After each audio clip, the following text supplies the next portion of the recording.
Fala pessoal, aqui é o Isaac com um novo vídeo, dessa vez para fechar essa série do Resident Evil Requiem, a Grace Ashcroft. E depois de tudo que eu passei com o Leon, os erros, as correções, a pele que quase não funcionou, com a Grace foi o contrário.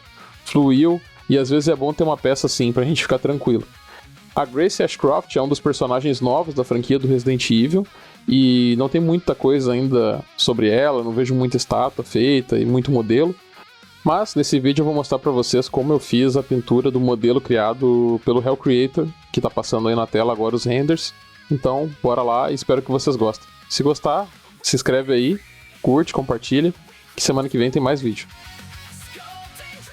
Bora lá então, mostrando aqui a preparação da peça. Mais do mesmo, não teve muita alteração do que a gente fez no Leon, só essa peça foi um pouco mais fácil, porque ela tinha menos elementos, foi impressa de um jeito um pouco mais simples, tirando a parte do torso, que por ser uma peça única, junto com a cabeça, sempre dá um trabalhinho a mais, geram suportes extras. Quanto mais complexa a peça, mais marca de suporte ela vai ter, né?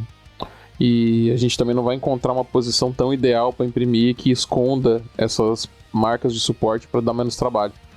Então é mais do mesmo, muita lixa e muito esforço para ficar tudo direitinho para a pintura. Na preparação do Leon eu usei papel toalha com cola e resina UV para tapar os buracos. Na Grace eu achei melhor fazer um processo um pouco diferente, até para mostrar uma técnica diferente. Então estou usando o Milliput ao invés da resina UV. O Milliput é como se fosse um Durepox, é uma massa epóxi de duas partes. E a maior vantagem dela é que ela é muito mais maleável, muito mais fácil de trabalhar, assim, e mais rápida, eu acho. O problema é que ela tem um tempo de secagem que pode levar de 1 a 3 dias, dependendo da quantidade, da umidade, da temperatura.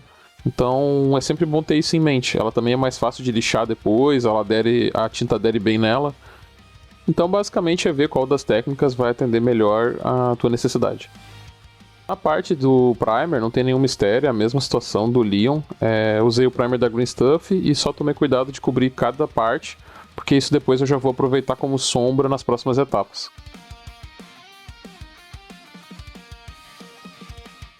Agora nessa parte aqui da iluminação volumétrica do Zenithal Highlight, a única coisa que eu fiz um pouco diferente foi tomar um cuidado em relação ao pescoço dela, aqui o queixo, porque como a cabeça está presa ao torso, é sempre importante tomar um cuidado para não deixar uma sombra muito carregada, porque como as camadas de pele depois com o aerógrafo são muito finas e vão ficando sobrepostas, tudo que vai sendo carregado desde essa parte de iluminação vai aparecer na peça final. Então tem que tomar cuidado para não deixar isso muito escuro, porque pode atrapalhar as próximas etapas. Para fazer essa base da Grace, eu usei as mesmas técnicas que eu usei na base do Leon, até porque é o mesmo ambiente, né? O mesmo hotel ali, o cenário das duas bases. Então tem um vídeo aqui no canal ensinando a fazer essa técnica do mármore, eu vou deixar aqui no card e na descrição. E só passando rapidinho ali, apliquei todas as cores iguais às do Leon. E para fazer esse logo do hotel foi um pouquinho mais complicado, eu tive que usar esponja e pincel. Sempre fazendo com bastante paciência para não borrar em cima do mármore, mas é importante aplicar um verniz antes de fazer essas etapas com pincel, porque identifica tipo com um checkpoint, para poder passar um pincel molhado em cima e limpar a maior parte do erro se for preciso. Aqui na pele da Grace, diferente da pele do Leon, que é uma pele mais enrugada, mais velha, com barba, com mais textura, eu tentei fazer uma pele mais uniforme, mais suave e principalmente rosada, assim, com um tom mais pálido, porque pelos renders que eu vi do jogo e tudo que eu peguei de referência, ela tem essa pele bem clara. Aí eu fui fazendo camada por camada, sempre alternando entre luz e sombra, tentando ajustar essa camada base até deixar mais ou menos como eu imaginei, para que depois eu pudesse vir com o pincel e finalizar o restante. Eu sempre gosto de deixar a pele para terminar no pincel, porque dá para trazer um pouquinho de wash, um pouquinho de detalhe em algum ponto ou outro. E como eu vou ter que pintar os lábios, vou ter que pintar os olhos e as sobrancelhas, as outras partes de qualquer forma com o pincel, não custa deixar algumas coisas para resolver ali também, porque fica mais fácil do que com o aerógrafo. Dei uma pausa aqui na pele para poder trabalhar nessa parte da jaqueta de couro marrom, porque seria melhor eu mascarar a pele no estado que ela está agora e protegida com uma camada de verniz, do que arriscar estragar a pele depois que eu já tivesse com os olhos, com a boca e tudo mais pintados. Essa parte, assim, de ordem do que pintar primeiro, principalmente em partes, assim, que misturam muitos elementos, que nem é o caso desse torso da Grace, a gente sempre tem que pensar um pouco em como que vai trabalhar a ordem das coisas, de uma maneira que uma etapa não estrague a outra e que as coisas se facilitem, né? Porque é mais fácil cobrir uma tinta clara com uma tinta escura, é mais fácil a gente trabalhar primeiro algumas coisas no aerógrafo e outras coisas depois no pincel. Então por isso eu mascarei toda essa pele da Grace nessa etapa, porque se a máscara desse errado e acabasse arrancando a tinta ou falhando e a tinta passasse por alguma fresta, algum buraco, não sei, ia ser bem mais fácil refazer a pele da Grace só as etapas do aerógrafo do que todo um trabalho de pincel, etc. Para finalizar a jaqueta marrom, eu quis que o couro tivesse um aspecto um pouco mais saturado, assim, e que tivesse uma certa variação específica que geralmente se usa com tinta de contraste. Então eu peguei a tinta Candy Ink que eu tinha aqui da Green Stuff. Eu tenho um kitzinho que tem 8 tintas. E eu não sabia se ia dar certo, na verdade, mas eu pensei, não custa nada tentar, qualquer coisa eu começo do zero. Mas felizmente deu certo e trouxe aquela profundidade que eu queria, que deu um aspecto legal de couro. Então foi uma aposta correta. Chegando nessa parte de tirar a máscara, sempre dá um frio na barriga, porque a gente nunca sabe se vai arrancar a tinta por baixo, ou se a máscara realmente protegeu tudo, ou acabou vazando alguma tinta por baixo. Então dá um alívio muito grande quando a gente tira, mas mais importante é que quando eu coloco a máscara, eu tento fazer tipo uma estrutura com a fita, de um jeito que não encoste tanto na peça. Só na parte que realmente não tem problema de encostar, que foi nessa gola preta que eu vou pintar depois. Então, é aquela coisa, se estragar não tem muito o que fazer, tem que consertar, às vezes tem que consertar num nível que tem que repintar, mas felizmente não foi o caso e deu pra continuar normalmente. Enquanto eu pintava a parte preta da jaqueta aqui com o pincel maior, eu acabei borrando o rosto dela um pouco. E isso é uma coisa que sempre acontece, né? Sempre acaba borrando ou estragando alguma parte e tem que consertar.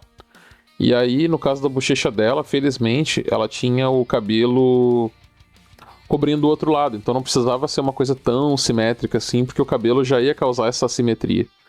Então eu meio que fui fazendo um wet blending ali na mandíbula dela até a bochecha, tentando disfarçar e tentando cobrir aquela parte que borrou com a tinta do couro. E por isso que é sempre importante separar todas as tintas que for usando, todos os tons, porque quando for preciso, a gente já sabe o que a gente usou e a gente tem. Eu sempre coloco numa bandeja do lado e vou acumulando as tintas que eu usei ao longo da figure. E aí quando eu preciso, eu consigo voltar naquelas tintas depois, principalmente para a pele, é muito importante. Porque às vezes a gente não lembra qual tinta a gente usou e aí para corrigir um erro desse ainda ter que adivinhar ou testar cada tom, aí ia ficar mais complicado ainda.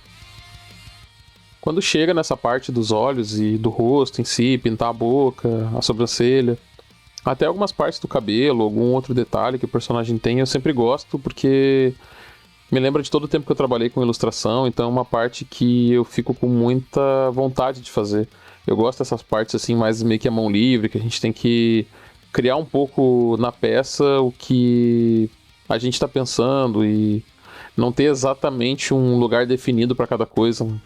As cores já são uma coisa que a gente meio que adapta para referência, mas a parte mais livre eu acho que é fazer o rosto, e isso é com certeza a minha parte preferida de todo o processo. Eu confesso que o cabelo da Grace foi um desafio à parte, porque ele tem uma raiz muito escura, aí ele tem esse tom meio platinado, mas que tem algumas mechas, assim, um certo tom loiro.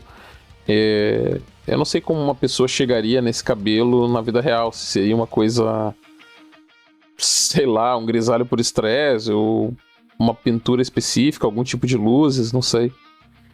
Mas, como qualquer outro material, a gente tem que tentar interpretar o que a gente está vendo e escolher as técnicas certas, assim, para poder chegar lá.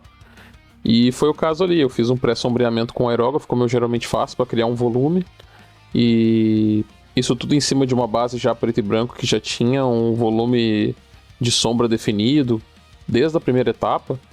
E para que eu chegasse no final com o dry brush e amarrasse tudo junto. Principalmente a parte da mecha da testa que eu tive que fazer com técnica de wet blending, aplicando cada cor para tentar chegar em algo parecido com o que eu fiz com o aerógrafo no restante do cabelo. Mas eu preferi fazer desse jeito do que mascarar todo o rosto dela de novo para poder pintar só uma mecha. Ia ser um pouco trabalhoso. É bom quando a gente chega nessa etapa em que todas as partes difíceis já foram finalizadas. Por exemplo, a pele ou até a própria base de mármore, a jaqueta. Eu gosto de resolver as partes que eu tenho dúvida primeiro, porque ainda exige uma certa experimentação, às vezes a gente não tem muita certeza do que vai acontecer, e sempre acaba aprendendo um pouco para terminar a peça no final. Igual foi o caso das botas, eu fazendo a jaqueta acabei aprendendo como fazer elas, né?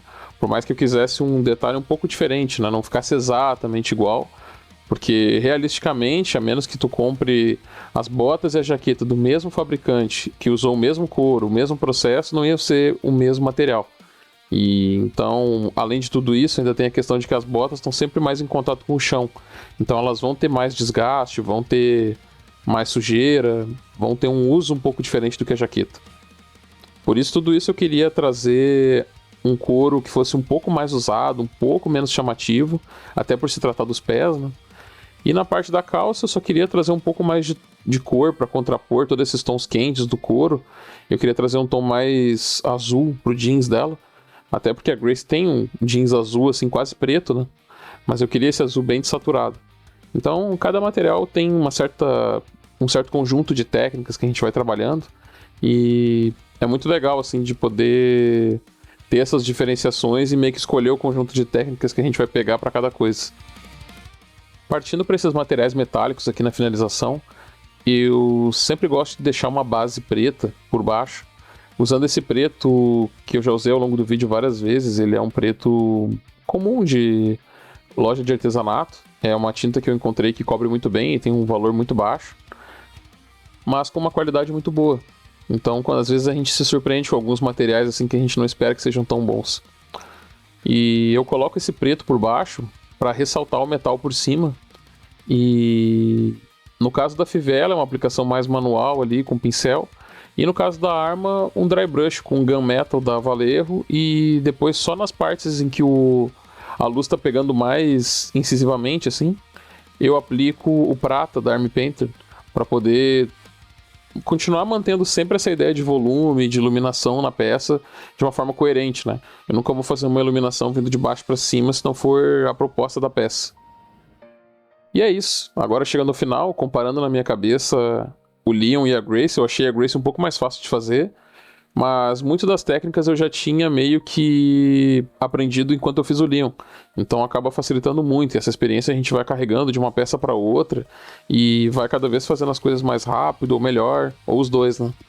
Então, comparando as duas, eu acho que o Leon ficou mais próximo do que eu queria na maior parte dos aspectos, até porque ele tinha uma roupa um pouco mais simples, né? Mas claro que eu também gostei muito de fazer a Grace, foi muito bom fazer o fechamento desse novo jogo do Resident Evil, que eu ainda não joguei, mas espero jogar em breve, né? Talvez quando rolar alguma promoção para comprar ele. Mas é isso, espero que tenham gostado do vídeo, deixe um comentário aqui, um like também, se inscreva se não for inscrito e até semana que vem. Valeu!